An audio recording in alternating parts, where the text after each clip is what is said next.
A wonderful example of a fjord breed. Fjords are one of the oldest breeds in existence today. Recent research shows that they are most closely related to the tarpon and have retained great consistency of character by disallowing outcrossing of any other breed with the fjord in all breed registries worldwide.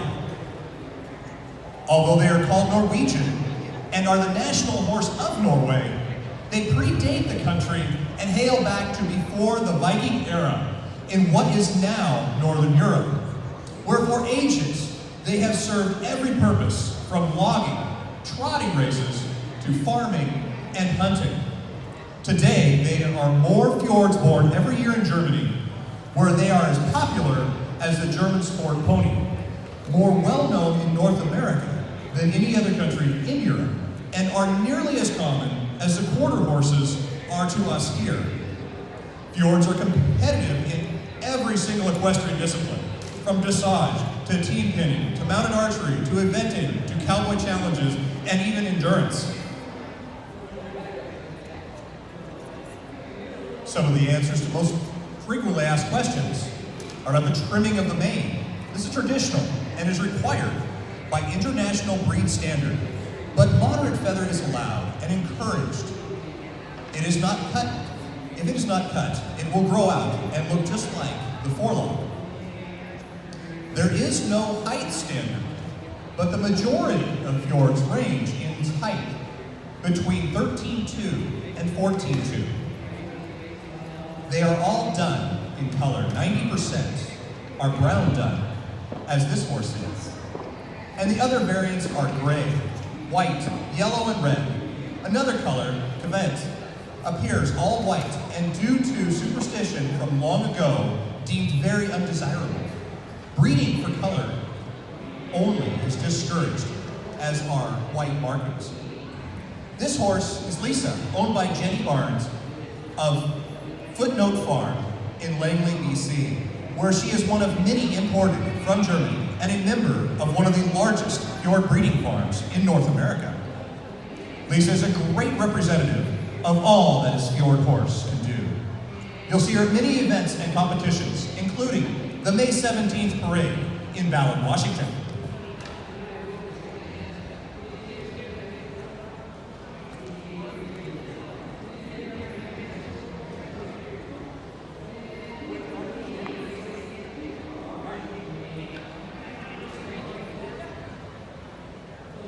So I'm out of breath now. We're both in winter condition. So I wanted to tell you guys a story, because you know all the facts and you guys are pretty savvy expo people, I am very sure. So I wanted to tell you a story. This weekend, I was going to bring my daughter and I to the expo. We were going to show what a great family horse the fjord horse is.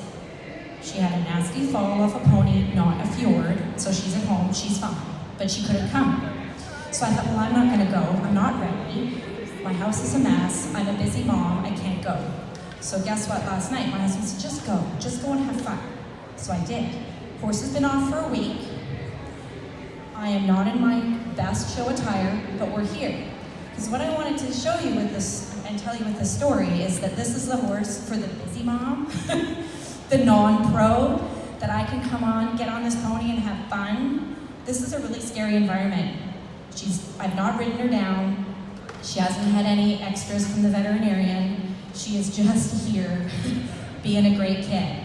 I show her cowboy challenges, we do parades, we do everything. She is pretty exceptional, but this is what the fjord horse should be like. I'm a huge breed convert. I bred warm bloods for 30 years. I switched to these guys, I've never looked back.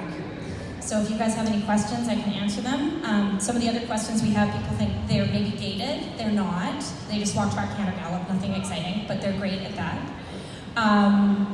They all have the dorsal stripes, they're all done. And the only other horses that are as genetically pure, I don't like to use that phrase, but genetically pure, are the Mongolian steppe horse and the thoroughbred, because we have a completely closed stud book. So if you do ever see fjord crosses out there, unfortunately, they're probably not from a great background, and it might be a great horse, but it won't be within the registry, and not one from one of our approved breeders around the world. And that's how come we keep the fjord like a fjord. one thing to know if you're ever looking at a fjord for yourself, if it's a fjord but doesn't have papers, the dun coloring is dominant. So you can breed a mix and it will still look like a fjord and it might not have the traits of a fjord. So I like to tell people if you're looking at one and you're not going through a reputable breeder, please be careful because it will look like a fjord but it might have little tiny quarter horse feet. Later on you'll find out the hard way. So I love my quarter horses too. I have quarter horses at my farm as well. So if you have any questions, I'm happy to answer them. And otherwise, thank you for listening to my little story.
double check that I'm in this arena right here.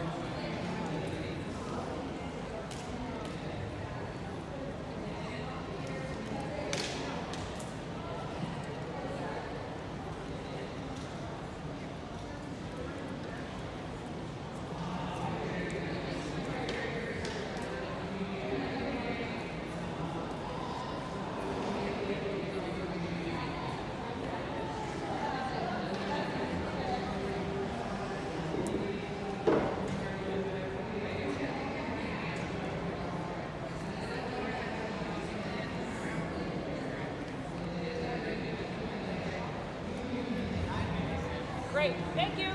Thanks, Jesse.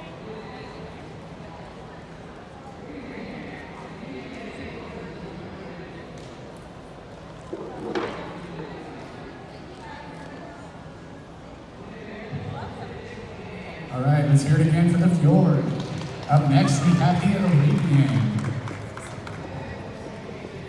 Obstacle course practice 101. That's right. I know. Just come on. I know. Okay, well, have fun. Do you want me to get the gate for you? All right, the Arabian horse is the oldest pure breed of any horse in the world.